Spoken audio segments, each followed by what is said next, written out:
Hey,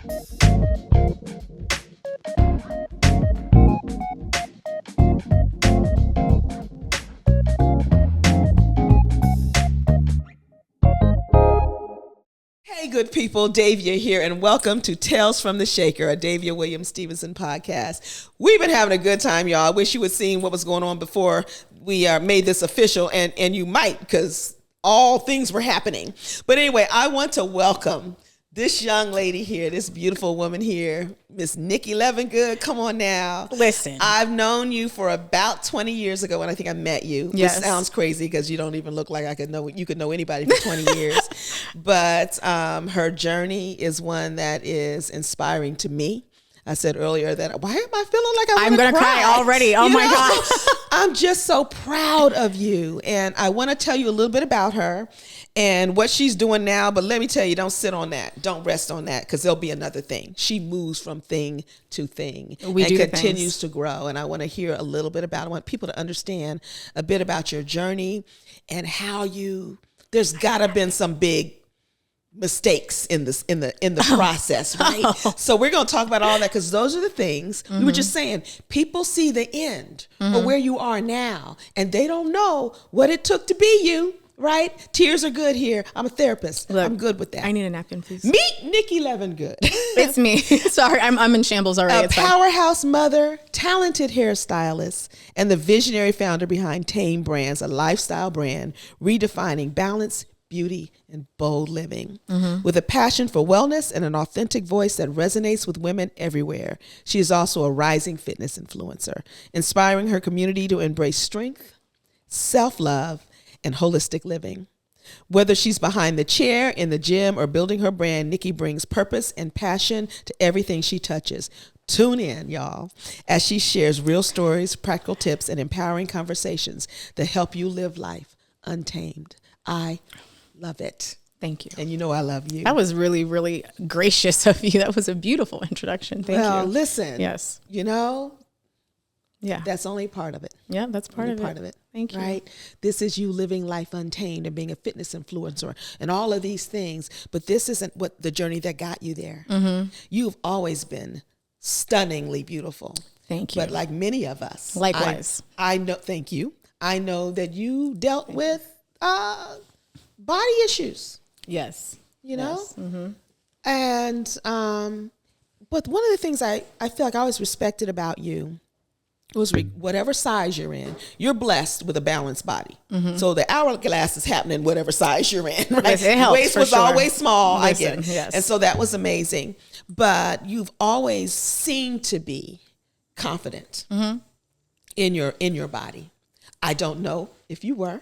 Well, what does Rihanna say to that? I don't know. When Rihanna say you don't, when you're not feeling like, you just fake it. When you don't feel like, you just fake it. Fake it till you make it. Listen, I know a lot about that. Because sometimes that's all that matters. Like, and even to this day, when we're not feeling confident, I'm not going to walk out the door and not like, I'm like, you know what, I am. You just have to remind yourself, even in times when you don't feel the best in whatever you're doing, whether it's how you look or if your actions, whatever, then you just have to switch that flip, control your thoughts. And it makes a big difference just having that. So I got a flashback when you were telling that story of an interaction with my sons. My sons have always been so proud of their mom and very supportive, and they were always complimentary. But I remember one day, I don't know what was happening with my hair. This was before everyone was going natural. And I remember I used to wear that short fro for a long time, and it was growing out, and I tried to twist it or something, and it wasn't working. But I had to go. I had something, and I don't know why I tried a new hairstyle on the day I had to go, but I did. So I threw on a headband and some sunglasses. But I remember my son coming in, and I turned around, and he was like, "Ooh!" Like they never did that. They were always very positive. Yes. Woo! And I said, I don't know what to do. I'm like, he's like, you sell it, they'll buy it. That's it. He was a teenager. It was intentional. You sell it, you buy it. I put on my shades, went to the mall and those other places I had to go. Yep. I got so many compliments. Let me tell you though, the truth of the matter, like the actual truth, I looked a hot mess. You didn't. They bought what I sold, yep. That day. So I can relate to sometimes you just choose to lift your chin and go on about it. Keep it pushing. One of the things that I know you're most proud of is your son. Oh, now that's okay. I'm already crying. I'm sorry. Okay. Look, my son. You're safe here. If you guys don't know, Yeah. and we can make that very clear. The most important thing that I'm proud of, and the person who made me who I am today is my son. Yeah. By a long shot. By a long shot. And he's a beautiful human. And he has seen you grow, and he has seen you struggle, and he has seen you succeed, and you have given him what he needs. You're about to launch him. Oh my That's what I was asking you before, like, how you doing? Girl. Like, I have to send him off into this cruel, cruel world. Like, oh my goodness. Bringing his light and his love and his strength and his examples from his mama, he'll be just fine. He's gonna be a, what's the word? Be a thermostat rather than a thermometer. Yeah, I think that's what Dylan will be. I remember Dylan as maybe a preschooler even. Yep. He was little bitty. Very little. Now he's a big football I think player he was like guy. 2 or 3. Yeah, he was little. Well, if I've known you about 20 years. He's 19, so he was born.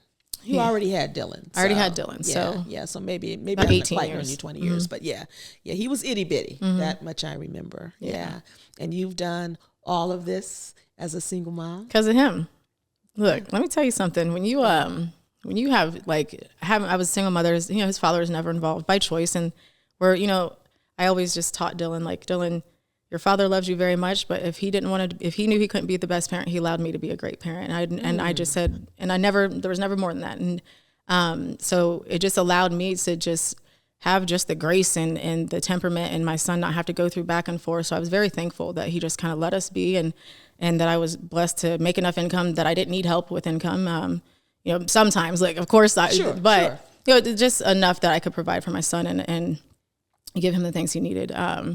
It's just always been him and I. And I literally, like, anytime I talk about my son, it's just, I will literally bawl my eyes out, like, hysterically, and it'll get weird. So we're not going to do that. It's not going to be weird because there are people who need to see this love for your son. Yes. I think. And you need to see that though it was hard at times, this is what we chose. Or even need to hear that, you know what? His father couldn't be involved. And so he let me be great. Take the reins. Yeah. It's not that what a refreshing perspective. I've never heard that perspective. The thing, like, it's a good thing. And I always told him, Don't, of course he loves you. I have no doubt your dad loves you. Yeah. But he knew he could not provide the life that you needed or the temper, whatever it is. And he let me just be a great mother. And so there was never a negative undertone to it. There was never, like, I didn't hold any bitterness or anger, because it's like, listen, like, if someone doesn't want to be there, let me, all the single moms out there, or single dads, or people who think they're single, but they actually are co-parents, which is a whole nother topic. Just know, like, let people do exactly what they want to do. And if you have to level up to provide better for your son, then that's on you, or for your children, that's on you. But don't make the excuse of, whether dad's not involved, mom's not involved, whatever the case may be. Like, you have to do whatever you have to do for your children. And I think that sometimes and not to be offensive to anyone in saying this, but sometimes our selfishness doesn't allow us to understand, like, hey, like, this child is here and they didn't choose this. They didn't choose you to be messy and not have a, whatever the case may be. So it's like, you step up to the plate and fill in the gaps that you can fill in. And I think that my son has taught me to be a better person, and he has allowed me to fill in any gap that I could. I can't teach my son how to be a man, but I can teach him how to be an amazing human and surround him by great male mentors and the women that he's been surrounded by. My son, he can walk in any room. Someone's going to know Dylan, and they're going to be like, Dylan, what you need? Listen, my son can't go anywhere and be told no. And that's because my son is his light. No one wants to tell him no. He is truly, truly an angel. And if you guys ever get the chance to meet him, make sure you let him know, because I think we all need to be reminded of our greatness at times, Yeah. I don't even know where I was going with this. We could keep going about Dylan. Well, we could, but I think you dropped some gems. No, seriously. Yeah. When I say that my hope in these conversations, like, you just don't know what the person next door holds, what their story holds, or what they've been through, or what learnings they have that can be inspirational or validating to you. You drop. If we don't say anything else, listen, some of the things you said in these couple of minutes, I think someone is going to relate to. Someone's going to release a parent that can't be one. And said, and that's okay. You can't do that, and you can't do that. So I release you in love. In love to stay out of where you're not capable. Listen, okay, and if you're ready, let me one be day, great. Yes, and there was no demonizing.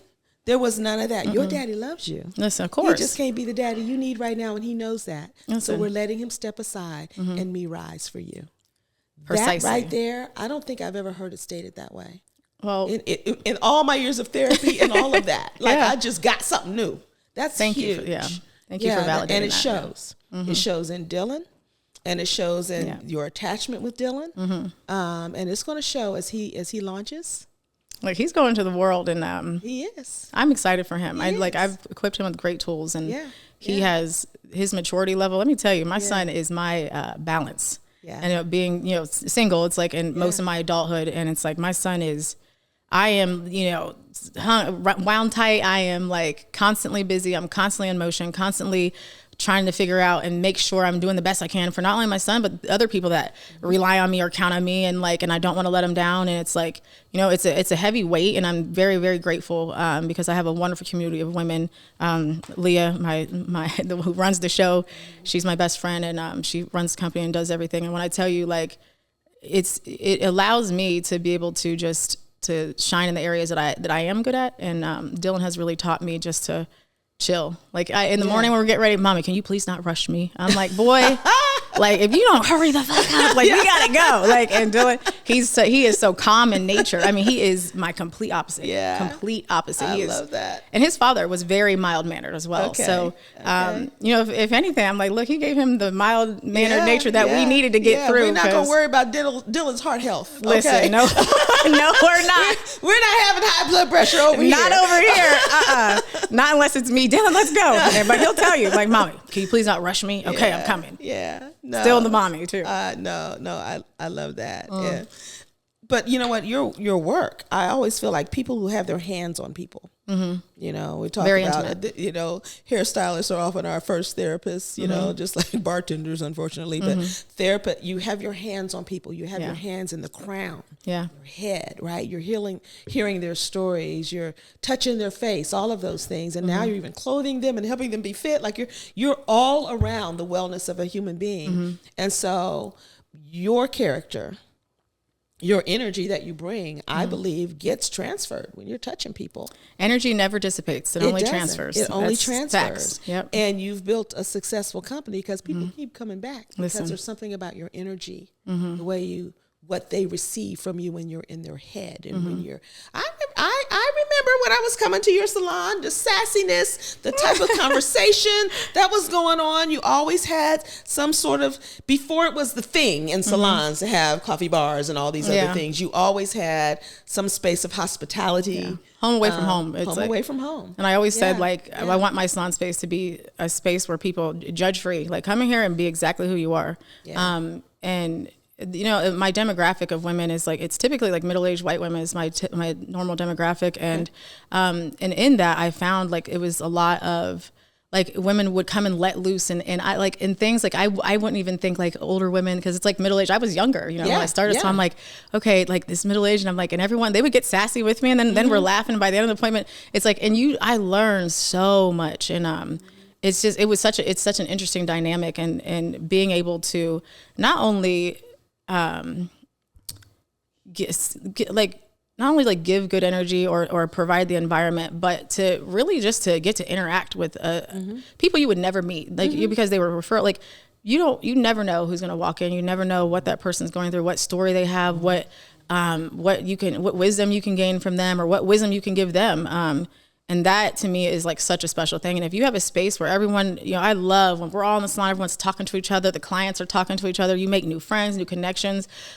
What a place to be a woman and to share in femininity and be able to just let your guard down and not feel judged, and, express your hard parts and your fun parts and rejoice with one another. And because let me tell you, when it's time to celebrate, we will all celebrate in there together. It's the best time. It really truly is. I believe and that. To be able to count on it. I'm so grateful that people come in and pay me to act like me, to do something I am naturally good at at my skill level. You're doing this for me. I get the privilege. Truly, it's truly a privilege because this is what I happen to be good at. And if people weren't looking for that or longing for an appointment or whatever, it's I wouldn't be able to be successful. And and I want to say this in all of that. It's not just me. It's my teams, my people that have been there over the years, my teams, my people that are still there over the years, the ones who've been with me for 15 years, it's not something I can curate by myself in any way, shape or form. It absolutely takes my team, and it takes the clients as well. Like it's really a community where we can curate how it feels. And sometimes we have older clients in and we have to change the music a little, or we have to, so it's like we are mindful. A little less thumping. Yes. Yep. Mm-hmm. But you mentioned that it's interesting to me how you said the bulk of your clientele, even when you were starting, was middle-aged white women. Yep. Mm-hmm. And it's always interesting to me how your population finds you. Yeah. Do you have any insight as to why that was the kind of the core population? I couldn't tell you, Miss Davia. Yeah. When I tell you, like when I started doing hair, I started at like a fiesta and out in Grove City. Mm-hmm. So I guess I started like in Grove City. It's a predominantly white area, and especially 20 years ago. Mm-hmm. And so that's where I started to build my clientele. And then I think it just kind of stemmed from there. And then when I went into Gahanna 20 years ago, was also a predominantly white area. Mm-hmm. So, and middle ages, it was people that had a little, like it's they could afford you. Yes, exactly. Higher income. Yes. Yeah. So and that's where it came. And my skill level was just so great at the time. Thank God for that, but I just naturally was good at it. So it was something that I adapted well to doing. And it's, my family is white, so I knew how to do white hair. Like that's what I knew. Heck, I barely knew how to do mine until cosmetology school. Okay. So, yeah, okay. No, seriously. Yeah, and my high school, I grew up white, so I learned how to I was doing all the softball girls' hair and doing all that. So it's just something that I did, and it's how I fell into it. So I think it's just, my surroundings and how it just kind of fell into place. Yep. That is interesting to me though. It's like when I think about even the people who engage with my content, it's a lot of younger women. Yes. And I've always been surprised at how many, I don't have to look for younger women to come in my space. And I'm like, y'all don't know I'm old. Like, well, first of all, no, we don't. What is that? You look very young. And I used to try to understand it. And now I just embrace it. Well, you got to think as a young person, are we not always seeking wisdom in some form? And if it's something that we're connecting with naturally, your energy, people connect. And that's what the beautiful thing about social media. You can connect with people you would never. That's true. Never. I mean, you get to learn about different parts of the world from social media. People, I hate the narrative that social media is so bad for it's not social media is bad. It's maybe some of us need therapy and we're maybe, what I'm saying? We're taking it the wrong way. Like you shouldn't be looking at social media, judging yourself no, I mean, that sounds like a more inner issue and that's okay if you feel that way. Hell, we all have inner issues. I looked at social media and thought, man, I want that body. And so I went and got it. So you know what I'm saying? Look, I went and put that work in. Well, that's a thing. But it can be very encouraging, but really the connection of social media, I think is beautiful. And the opportunities it provides for entrepreneurs and to kind of bridge that wealth gap as well. I think created so many avenues for people to do well. Small companies with the social media can show up. Yeah. As well just by being them. They don't have to pay millions. Yeah. They don't have to do all that. It's like just by being you, people will seek you out, find you, because it's really amazing. Mm-hmm. I think when we hear the negative narrative, I think we're often talking about younger people who have grown up with nothing else, right? Yeah. And so much of their connection is through a screen. And those of us who didn't grow up with that connection see that as somehow less than a connection. But if that's their context, maybe it's not less than. Maybe we just need to understand how to help them navigate those social constructs just like we had to navigate ours. And maybe as parents, we should probably limit the screen time that they're allowed. My son, you want to know what his whole junior year, because he was it was just consuming too much of his time looking. He had a 1 minute limit on his social media. 1 minute. You know what? I love courageous parenting. Listen. I don't know about that soft parenting stuff. I remember my mother talking about, I am not your little friend. Listen. And somewhere along the line in my generation, we started to want to really be friends. My son's my best friend. I tell him all the time. He is, but you're also mom. But you respect your best friends. Okay. Okay, that's the thing. Okay. Is your adult best friend, would you ever disrespect her or him? Would not. No. Okay. I would not. I'm not disrespecting my friend, not intentionally anyway, So it's like, Dylan, you're my very best friend. If you don't want me, I remember I'm gonna tell you this. We were in the grocery store one time. He was like 4 or 5. There was this kid cutting up in the grocery store, okay? Cutting up. I'm like, oh my God. I felt so bad for the mom. And my son looked at me. He had to be 4. He looked at me. He goes, I'm like, I don't know, Dylan. I said, Dylan, if you never act like that, I'll never scream and cry in the store either. And let me tell you, my son has never thrown a tantrum in a public place. Not once. Not once. He has never just crashed out, thrown it, even at home. He it just wasn't in it. And again, he's very mild mannered, so all kids are different. But it was something that I just always, I'm like, Dylan, you're my best friend. Like if you, hold on, I just had a. Okay, go. It's okay. Take a sip. My son, like there was a time when he was really struggling, like with just like depression and things, something I didn't catch, for him to be my very best friend, like for me to not catch that and understand he was struggling making friends his freshman year. And that was hard for you. Oh my God. Breaks my heart. Been through that too. And I'm a therapist and I didn't see. Yeah. And it's like, and you're so it's like, yeah, the thing is, and I remember telling him like, Dylan, would you just think about this? Like, would you ever want to leave me alone in the world? Because you're my very, very best friend. Like I couldn't do it without you. So it's like sometimes like you can remind, I don't think there's a problem with being your kid's friend and them knowing, because you don't disrespect your best friends. You don't.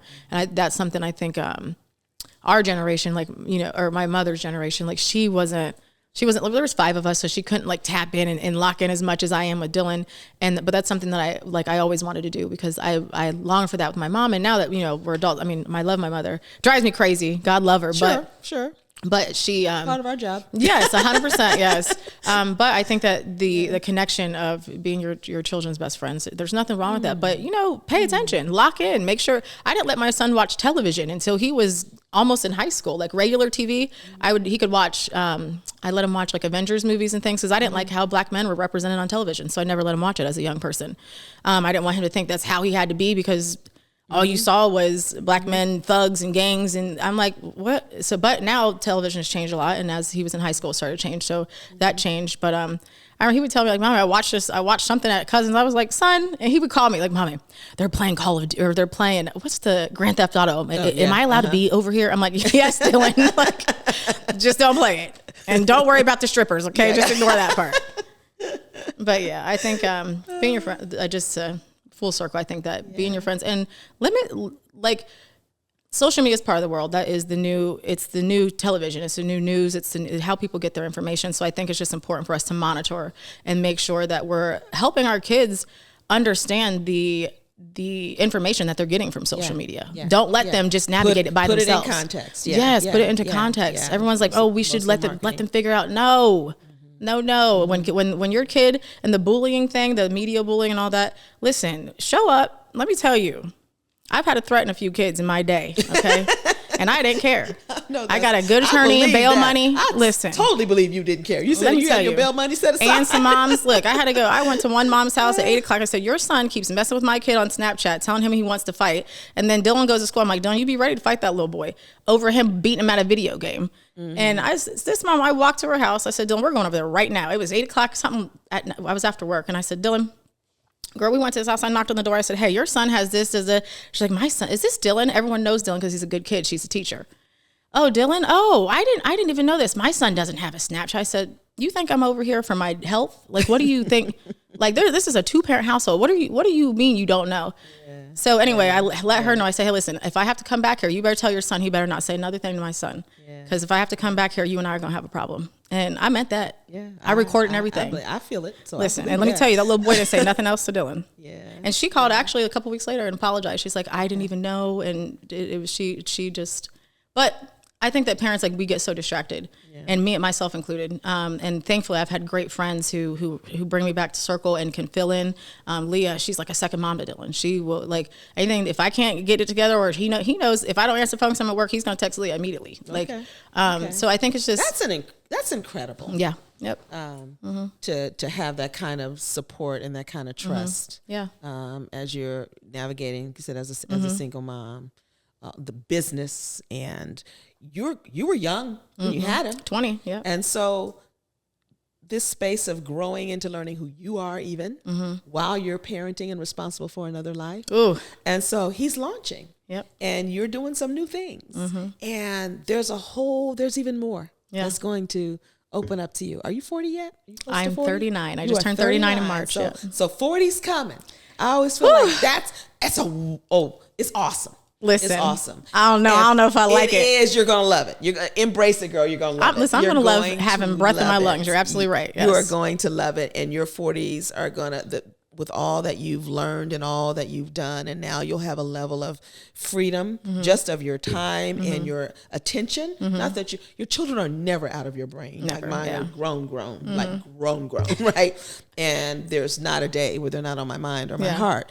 But there is, I think what you're seeing even with me right now, like there is an emerging that's happening because I'm free to really like, what do I like? Explore your things. What do I want to do? And this is interesting to me. And as you age, I think things like trying something and failing at it is like, stumble forward.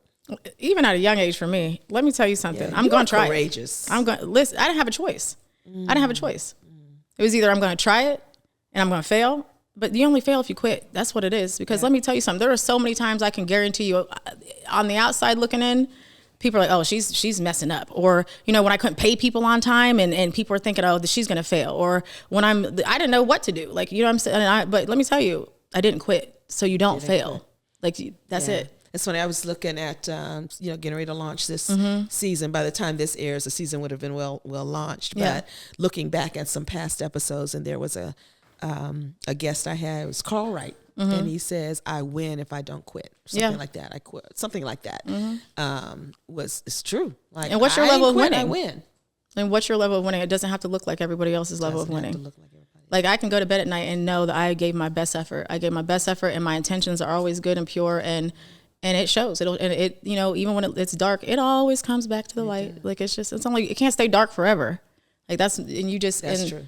And that's really a mindset thing. Like if you want to stay in the dark, hell, stay in the dark. If you want to sit there and pout, go ahead, do that for a couple of days, but get the fuck up and keep it moving. Yeah. Like, come on. Like, because sun's coming up the next day. What you gonna do with that next day? And you have people count on you. What you gonna do with that next day? Yeah. You have people counting on you. Like, and I think people need to, it's not just having team members or even without children. Like there are people who count on you to show up every day. As you. At work, you don't know. It might be the person you wave at the bus stop every day that you don't know. Yeah. You really don't know. So some of the things you're doing now, right? Yes. Oh gosh. No, I just want to make sure that all of it matters. Yes. And some of the things that you're doing now is because of all of these, like it's all progressive and additive, right? Yes. And so we talked a little bit about just how you're emerging. You have this choice for positive mindset that I'm hearing, and you talked about briefly, was just lightweight dropped, about what you're doing with your fitness, an emerging fitness influencer and all of that. And I know you have the salon here,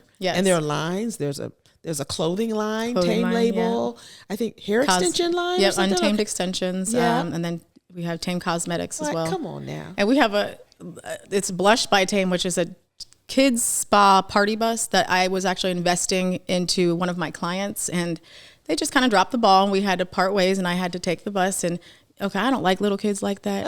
Okay, look, Leah, I don't like little kids like that. Okay, but if I put 70 bands on something, we're gonna make it shake. We're gonna make it work. Yes, like I'm like, okay, we're gonna make it work. Now that thing is like, it's going to be my demise, my goodness. But that's, I have a granddaughter, so that sounds like that just might be right up her alley. That's right. And Leah will be there to feminine. Like it's just at 4 years old, almost 4 years old, we can see it. So, give me a little bit of this journey. I know our time is wrapping up. This goes so quickly. That's okay for me, but I can make it quick. I want to celebrate these next steps in your growth. So tell me a little bit more about it. Just the salons, and I just want to do everything that helps women feel great. And as I'm morphing into, I didn't even know I was going to be a fitness influencer until Iveem gave me the opportunity to be an affiliate with them, and it's literally changed my life. So it really just went right along with what I do, helping women feel great from the outside in for me, but then this allows me to help people feel great from the inside out. So that for me, adding that element is it's a game changer for me, because it's like now it's full circle, and I can really, really make a difference just with my clients and one-on-one with women, and be an example. And I never thought I'd be an influencer. I just did what I love to do. And my personality happens to be wild enough that people pay attention sometimes, and it is. It's like they either want to watch me fall or they go watch me be fun and free. And either way, thanks for watching. Okay. But really, it's like, you know, the fitness influencer, it's as I'm losing this weight, and you know, I really stood strong on eating healthy and taking good care of my body, because my son, I'm all he has, you know, I'm it, you know, so he doesn't have siblings. He doesn't have his, you know, so I'm like, listen, I got to be here. I'm 164 at least. Okay. So I wanted to start taking better care of myself. And so I started that journey. And so fitness was, you know, I started working out and eating better. And then when I started doing my GLP-1 therapy, and then with IVM, it really, really was a game changer for me, because it allowed my body to process the way I needed to. And so the work I was doing, it really just amplified it, and the results were showing. So then everyone's like, what is she doing? And then I'm at the gym every day, and it encourages you to take even better care of yourself. Yeah. And so just doing that, it's been, and then the GLP-1, you know, therapy stuff has been all over the place now. And so now people are coming to me, I'm like, I'm not a fitness girly, but wait a minute, hold on, I am. If like it's no, and I am, and people are asking for advice and things, and I'm like, oh, I actually know the answer to this. I've researched this, like I've studied this, and the company has provided me with the tools to know what to do and how to help. And I really think it really went full circle with what I do already, and helping people, like I said, look great from the outside in, and really like even the therapy that we get to have with one another in my chair. And it goes both ways, because my clients have held that down for me as many times.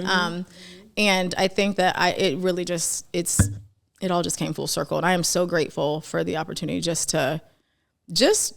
for people to listen to me, or to watch me, or to just see it and want to do better for themselves. If I can inspire anyone at any time. And heck, if people are like, oh, she's a train wreck, and it teaches them not to do that either, great. Let me tell you how this train wreck went, okay? Yeah. Don't do this, don't do this. And then I figured it out, you could do this, but that still might not work, because I actually don't know for sure. So, but I think that's what's important. Yeah. You may not know every step along the way, but at least you step. You're never going to know. Some of the steps are stumbles. Listen. Some of the steps are like, okay, I'm not going, let's back up and go this direction. Yes. But all of it is courageous. And all of it is alive. Yes. All of it is living. All of it is moving. And like you say, you win if you don't quit. That's it. If you don't quit. Like, you just got to believe in yourself, and believe and just have faith, and just know that everything you need is provided for you. God, universe, whatever your power may be for you. Just know, like, it's really a mental thing. And if you know, and if you believe in yourself, like that, you just don't stop. I can't, if there's anything I emphasize on anything that I say, with your children, with friends, with life, relationships, work, whatever, like, just don't quit. Like, you put out what you want to see in the world. Like, if you want it to be better, be better.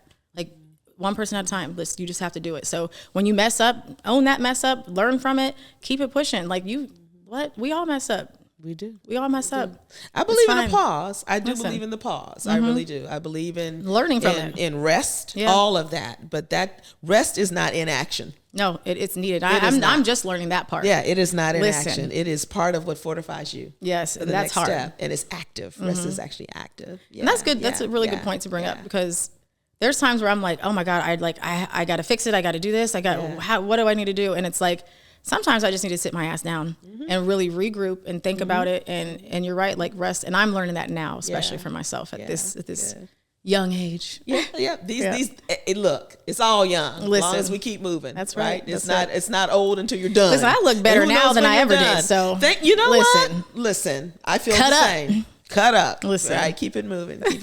Thank you, Niki. Yes, thank you so much. I really have fun with this. This has been wonderful. I'm so glad you came. It's never long enough. And you inspire me always. So. It's a mutual thing. I told you, I've been watching you, and I've actually wanted you to be on my podcast for a couple of seasons. I'm like, I'm coming after her this year. And I'm so glad. I know that you're super busy. Listen, I'm never too busy. You and Leah had to work some magic to find this time. And my clients, thank you, clients. Yes. Thank you, clients, for giving her up for a couple of hours so that I could spend some time with her, because I think other people need you. Yes, and we all need each other. And I think this is an opportunity for those that are connected with my content as well to see you do what you do. And to hear how you got there. Say, everybody looks at where you are now, but there was a journey. Still. And it's still a journey. You're still here. Hopefully you continue to journey. Yep. And to look at the process of choosing growth, choosing healing, choosing better, choosing love. Love. And that is what is a successful life. Listen, it's not all the stuff. No, it's not that you can come along, because none of it is going with you. Listen, when you don't have your health, end. stuff doesn't matter. You gotta. It does not. It doesn't. No. Yeah, it's fun. Yeah. It's nice to be able to pay your bills, Listen. go some places, visit, do some things, wear some clothes. It's fun to do. Yes. But when you leave here, We love those things. none of us going with you. None of it. So just keep it in the proper perspective. Right? Yes. Right. Well, I appreciate it very much. Thank you. My very pleasure. much. Let me talk about our drink if I can remember what Oh I yes, made. it's blueberry. It's blueberry. I Very made a blueberry simple syrup. I made that yesterday She did. myself. Delicious. I boiled some blueberries. And Very good. Made a little syrup. It is a gin drink with citrus and blueberries and what else did I do? lemon and mint. Lemon and mint, because you made one as well. I so we did. muddled it up and mixed it up and it's put the it in Empress a pretty gin. glass, and it's very good. It's what Empress gin. Thank you. That was Which is one important. of my favorites. So I was really happy that she had that. It's It was just wonderful. so pretty. It's so I it was does. just It's exposed purple, to that so. recently. The purple is very pretty. So anyway, cheers, y'all, and Cheers, too. we'll link the proportions in the comments. Yes. All right. It's tasty. Cheers, dear. Thanks, lady. All right, y'all. This has been another episode of Tales from the Shaker. As I always say, and I guarantee it, you connected with something she said, and you're going to use it to shake something up in your own life. So cheers. Shake it, baby.